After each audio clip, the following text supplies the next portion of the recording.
So I don't know about you and your family, but in my household, we have a routine going down. When my husband comes home for either getting groceries or whatever it may be, we do a couple steps, a handful of steps, just to kind of disinfect him and the stuff he brings in. For example, we Lysol, clothes. We Lysol down our shoes. We wipe down our keys, our phone. We make sure that we wipe down anything that we come in, including bags, whether it's, plastic bags or even cases, whatever it is, we disinfect it. So how about you guys? How to clean and disinfect yourself, your home, and your stuff during this COVID-19 pandemic? I know a lot of us are stuck at home right now, and it's just a great time to just disinfect your entire household, maybe even, your spouse and your children. Joining us on 710 KURV is Debbie Sardone with speedcleaning.com, joining us on 710 KURV. Debbie, thank you for joining us. We really appreciate it.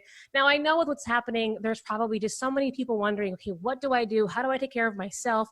How do I prevent the spread? How do I prevent germs from spreading across the house? This is where you come in. Where do we start?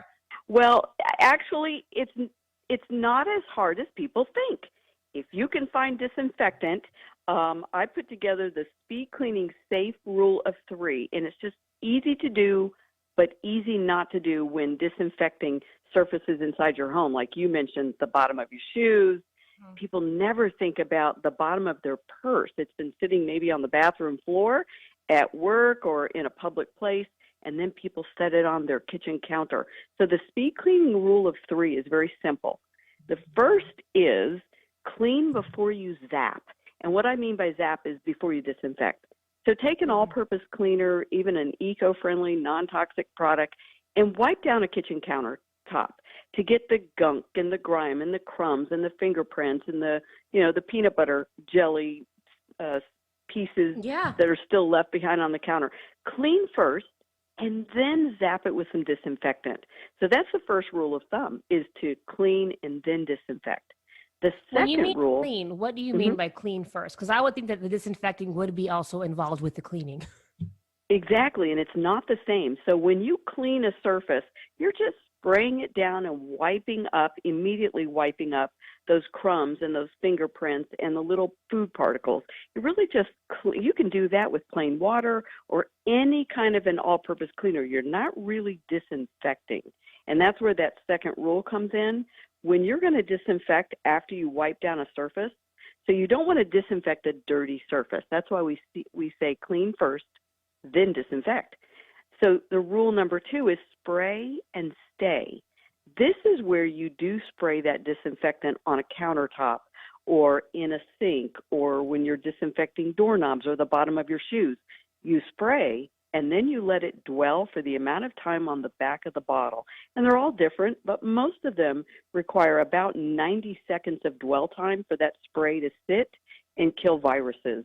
And again, follow the instructions on the back of the bottle. For rule number 2 is spray and stay. Don't spray and wipe.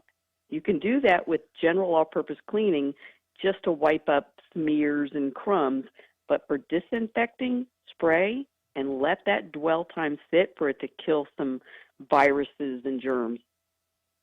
Well, and I'm then so happy you bring 3. that up. I'm sorry, Debbie, because of the whole spray and stay. I don't know how many of us, including myself, sometimes we wipe it down with, for example, a wipe, and then immediately afterwards I'm trying to dry it up again, which kind of defeats the purpose, doesn't it? And the reason I created these 3 safe rules is because I saw someone doing that in a business. She thought she was doing the right thing. She was spraying a chair down for her customers to sit in, and it was being sprayed with disinfectant, but she immediately wiped it up. She sprayed and wiped. And I said, you realize you're not leaving the disinfectant on long enough to kill the virus. So that's when I said we need the 3 simple rules to follow. First, clean before you disinfect. Second, spray and stay. And then the third one, a lot of people don't realize, is what I call once and done. Basically, by the 3rd doorknob, you're doing more harm than good. So if you're using sanitizing wipes that you pull out of a bottle, you wipe once and toss it. Or if you're using a microfiber towel and you spray with a disinfectant, you wipe the doorknob down, then you need to flip to a clean side. Don't go through and clean every doorknob in the house with one side. So by the 3rd doorknob, you're doing more harm than good. So once and done. Wow, I'm thinking about just right now, people probably dealing with just the limited amount of cleaning supplies that they have. And then I'm speaking for myself, man. We use one and we try to extend it as much as we can because we're running out of wipes. So, do you have any tips for what we can do maybe to prolong the the longevity of our, for example, Clorox wipes or disinfectant wipes, or how we can make some at home? Because that makes perfect sense, because if you're wiping everything down and using it to wipe more stuff down, well, that cloth might have germs that you're spreading across your house. Exactly. You're going to burn through your supplies pretty quickly, and it is hard to come by. So there's a couple of things you can do.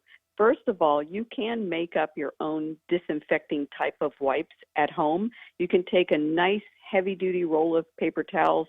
I like the brand Viva because they're really thick and they don't tear easily.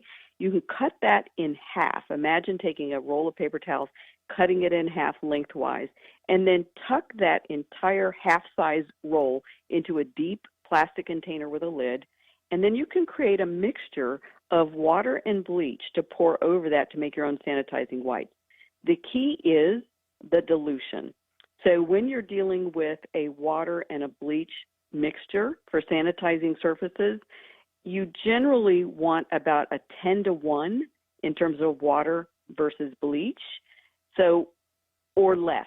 So you can use a gallon of water to about a third to a half of a cup max of household bleach as a mixture, and then pour that over those paper towels in a plastic container with a tight-fitting lid.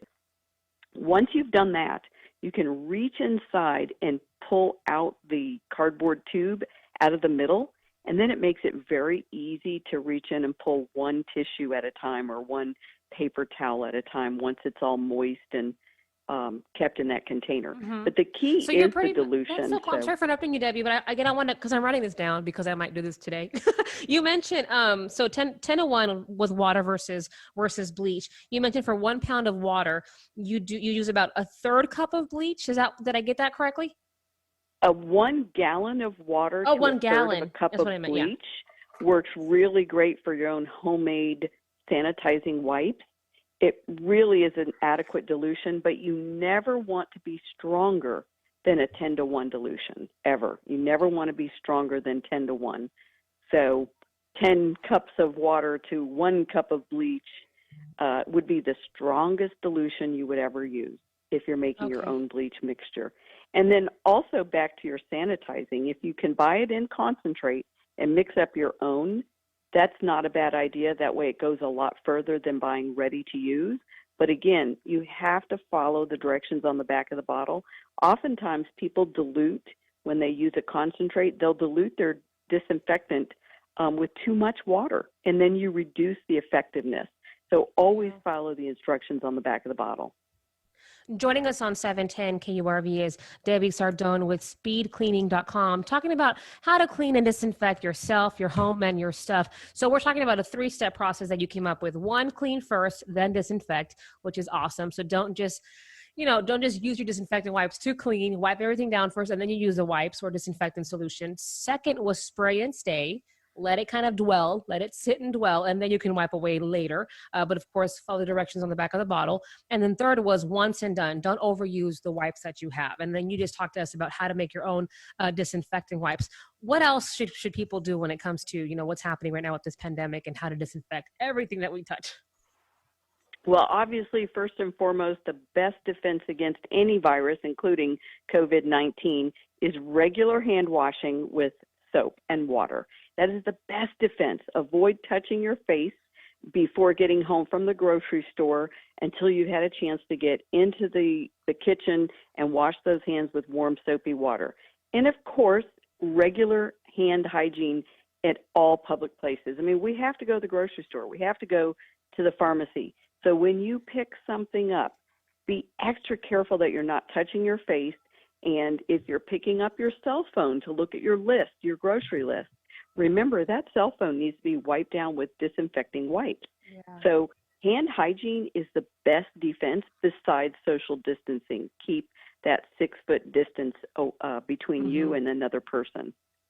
I'm glad you brought up the wiping your cell phone, because that's something I never thought of doing until my husband added it to our routine. So every time either he leaves or I leave or we both leave, wherever we go, it doesn't even matter if we don't even get out of the car. We come home and we disinfect our iPhones. Anything else, Ed, because we're almost out of time.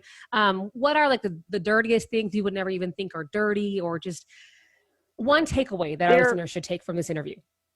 There are several things you can be very aware of to wipe down inside your home once you get inside. You want to wipe down the doorknobs. You want to wipe down all your digital devices, because we're constantly picking up the remote control and the cell phones. You also want to wipe the toilet flush handle on the toilets. People don't think to wipe the handle with disinfecting wipes. So just being extra diligent about, like you said, the bottom of the shoes, and I like to add the bottom of the purse, and then wash your hands over and over again, and you're going to be safer than the people that are very careless about what they touch and then not washing their hands. Yes, ma'am. Debbie, thank you so much for doing this. Really appreciate it. I know I learned a lot from today, and I hope others did too. That is Debbie Sardone. You can find more information on speedcleaning.com. Debbie Sardone, our guest on 710 KURV.